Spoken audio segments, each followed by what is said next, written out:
Urine கலரை வந்து பார்த்தாலே தெரிஞ்சிடும். லைட் எல்லோவா இருந்தால் உடம்புக்குள்ள கழிவு இருக்குன்னு அர்த்தம். ஸோ அந்த கழிவு வெளியே போகிறதுக்கு தண்ணி குடிக்கணும்னு அர்த்தம். அதுதான் இண்டிகேஷன். ஸோ எப்போ வந்து தண்ணி குடிக்கணும் அப்படின்னா சாப்பிட்றதுக்கு அரை மணி நேரத்துக்கு முன்னாடி குடிச்சிடணும். ஒன்ஸ் சாப்பிட்டுட்டோம் அப்படின்னா 1 மணி நேரம் கழிச்சு தான் தண்ணி குடிக்கணும். ஏன்னா ஸ்டொமக்ல வந்து ஆசிட் செக்ரீட் ஆகுது. நம்ம சாப்பிட்ற உணவை ஜீரணம் பண்றதுக்கு அமிலம் செக்ரீட் ஆகுது. அதனோட பிஹெச் வேல்யூ பார்த்தீங்கன்னா 3.5 pH அப்படின்னு சொல்லுவாங்க. ஒரு கணக்கு இருக்கு. நம்ம தண்ணி குடிச்சிட்டோம் அப்படின்னா அது 6.57 pHக்கு வந்துடும். ஸோ அமிலமா இருக்க வேண்டிய அந்த ஆசிட் வந்து நீர்த்து போறதுனால சாப்பிட்ற சாப்பாடு எதுவுமே ஜீரணம் ஆகாம உள்ளுக்குள்ளேயே இட்லி மாவு மாதிரி புளிச்சிட்டு இருக்கும். அந்த புளிச்சு போய் வர்றது தான் கேஸு, அசிடிட்டி, இன்டைஜஷன், எனக்கு உப்பசமாக இருக்குது அப்படின்னு சொல்லுவாங்க. இது எல்லாத்துக்கும் முக்கியமான காரணமே சாப்பிடும்போது தண்ணி குடிக்கிறது, இல்லை சாப்பிட்டு முடிச்சுட்டு உடனே குடிக்கிறது.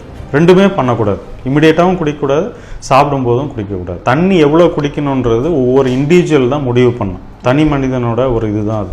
ஏன்னா ஒருத்தர் வந்து ஹார்ட் ஒர்க் பண்ணுவார், ஒருத்தர் வந்து வெறும் செடென்ட்ரி ஜாப், டெஸ்க் ஜாப் பண்ணுவாங்க, ஒரு சில பேர் ஏசியில் இருப்பாங்க, இல்லை சில பேர் ஏசியில் இருக்க மாட்டாங்க.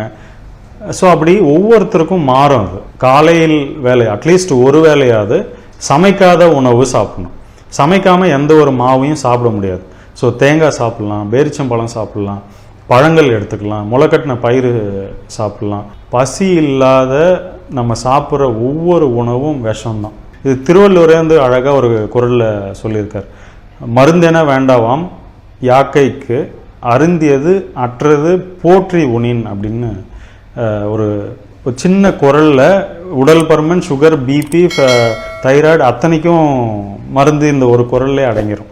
ஸோ மக்களை வந்து பயமுறுத்துகிற இன்னொரு விஷயம் வந்து தேங்காயில் வந்து நிறைய கொழுப்பு இருக்குன்றதுனால ஹார்ட் டிசீஸ் வந்துடும் அப்படின்ற மாதிரி சொல்கிறாங்க.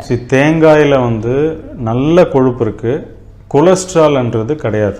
ஸோ இப்போ கொலஸ்ட்ரால்ன்றது எங்கே உற்பத்தி ஆகும் அப்படின்னா லிவர் என்ற ஒரு உறுப்பில் மட்டும்தான் வந்து கொலஸ்ட்ரால் உற்பத்தி ஆகும். இப்போ நமக்கு லிவர் இருக்குது, நம்ம உடம்புல வந்து நீங்கள் கொழுப்பு சத்தே சாப்பிட்லனாலும் அது கொலஸ்ட்ரால் வந்து உற்பத்தி பண்ணிகிட்டே இருக்கும். ஆடு, மாடு, கோழி எல்லா விலங்குக்கும் லிவர் இருக்குது.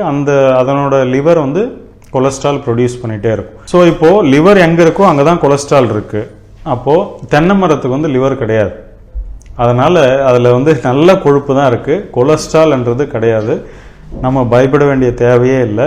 தேங்காய் சாப்பிட சாப்பிட கொலஸ்ட்ரால் குறையும்.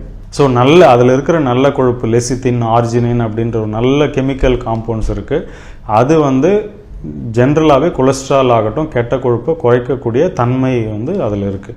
ஸோ அதனால் நிறைய சாப்பிட்ணும். முக்கியமாக பெண்கள் வந்து ஹார்மோன் இம்பேலன்ஸ் வராமல் இருக்கணும்னா நிறைய தேங்காய் சட்னி, தேங்காய் பால் இது சாப்பிட்டாலே போதும்.